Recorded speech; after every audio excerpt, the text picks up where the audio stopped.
From MTN News, this is Montana This Morning. Students in Bozeman schools are seeing an increase in school lunch debt. Coming up, we're going to explore what the district is trying to do to help. Montana Resources is bringing back their tradition of giving that's been going on for more than 30 years in the mining city. Well, and she may not be old enough to drive, but that doesn't mean she can't fly. With supervision, of course. We're going to introduce you to this passionate young girl taking her dreams to new heights. Alrighty, it is 6:30 on this Tuesday edition of Montana This Morning.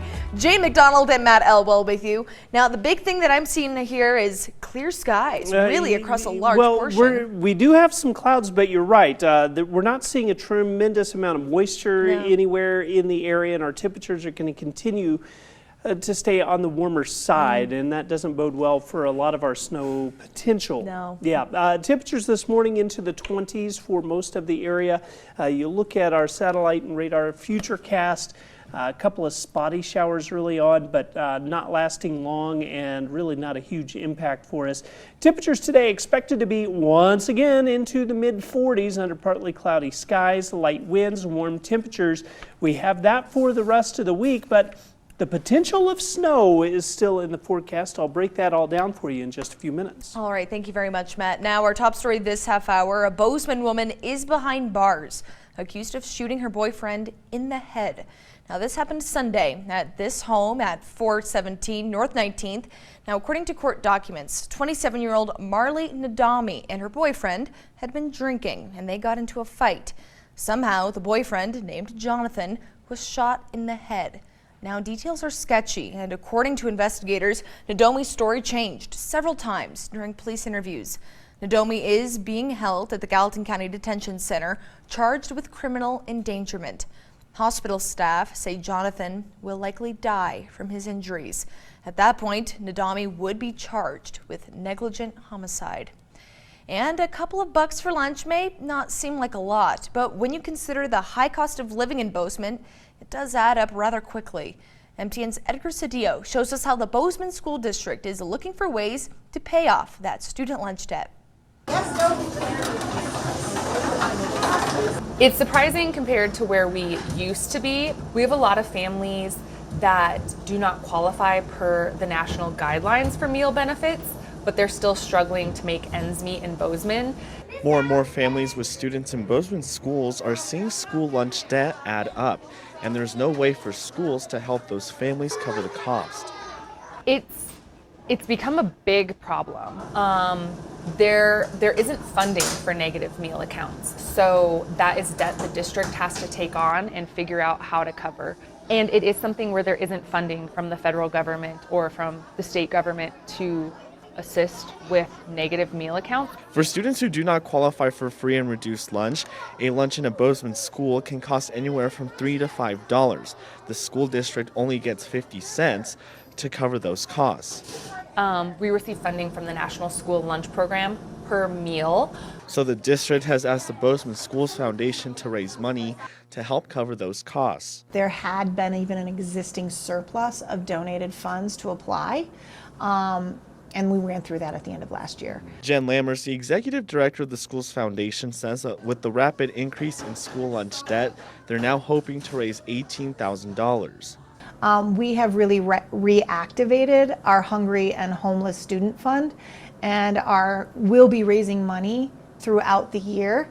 That money is then accessed when we have students in need. The Schools Foundation says that First Interstate Bank donated $4,000 to their $18,000 goal.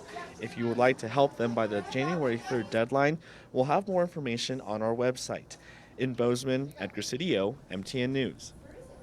And in Billings, the community is showing its support for the 4 families of 4 teens killed in an early Saturday morning crash. Now, that crash happened in the 1800 block of Minnesota Avenue, killing 18-year-old Storm Lee Skaggs, 17-year-old Weston Lyon, and 14-year-old McKaylee Ryder. Another 14-year-old also died, but their name is not known. 2 teens died at the scene, while 2 others died at the hospital.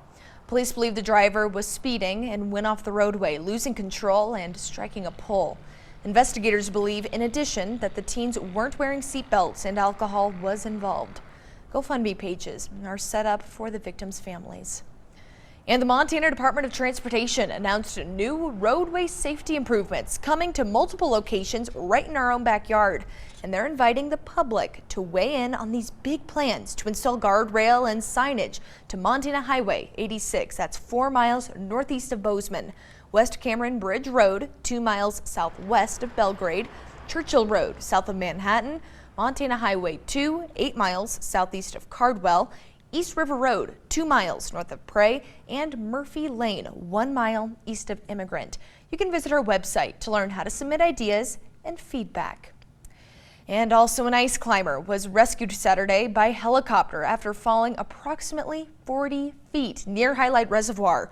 According to Gallatin County Sheriff's Search and Rescue, the call was received at nearly 4 o'clock in the afternoon, and members of Search and Rescue were joined by the Highlight Fire Department and AMR ambulance.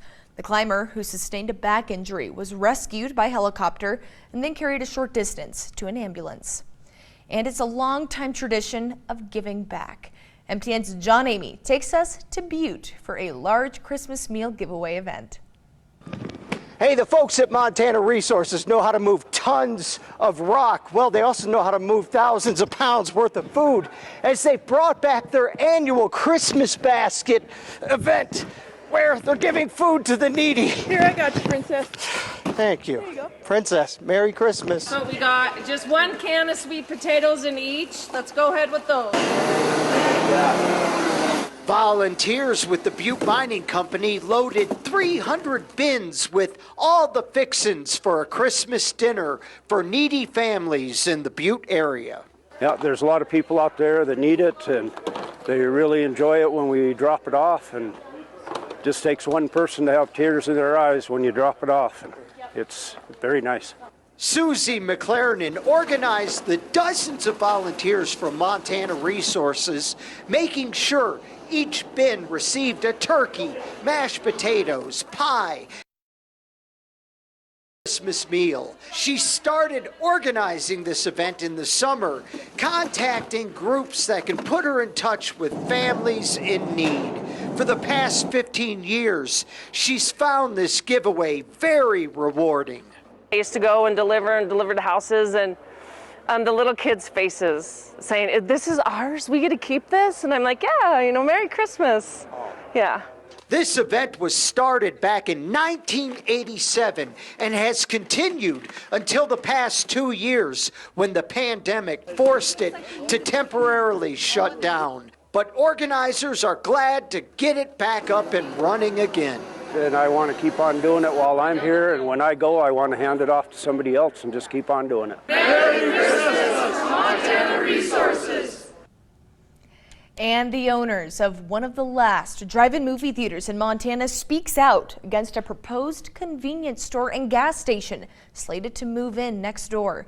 At a zoning meeting last week, Holly Hansen, one of the owners of the Silverboat Drive-In, says the convenience store could cut into snack sales that are a huge part of the drive-in's revenue. Others said noise and light pollution were a cause for concern. Representatives with Roning Development and Maverick Incorporated, who are seeking a conditional use permit, say their convenience store and gas station is not considered a truck stop because trucks will only be allowed to park for 30 minutes. They also plan to put directional signs and lighting on the property, and they plan to add landscaping. County commissioners delayed approval of the permit until they could read through the public comment emails. And this next story is all about a 10-year-old Australian who is taking girls who fly to new heights. Amy Spicer was out in California earlier this year addressing the Women in Aviation Summit. And she's also published her own magazine promoting women pilots. Now she's taking to the skies in a new electric plane, making her possibility of the world's youngest pilot of an all-electric aircraft. CBS's Tina Krause has this story. Definitely not good. At age 10, Amy Spicer is too young to drive, but her fascination with flight earned her another license. I am very interested in aviation, so much that I'm already a pilot. The young Australian aviator recently took the controls of an all-electric aircraft operated by Fly On E. The Pipistrel Alpha Electra that we have here is the first ever production electric aircraft created. So if you turn on that first switch first.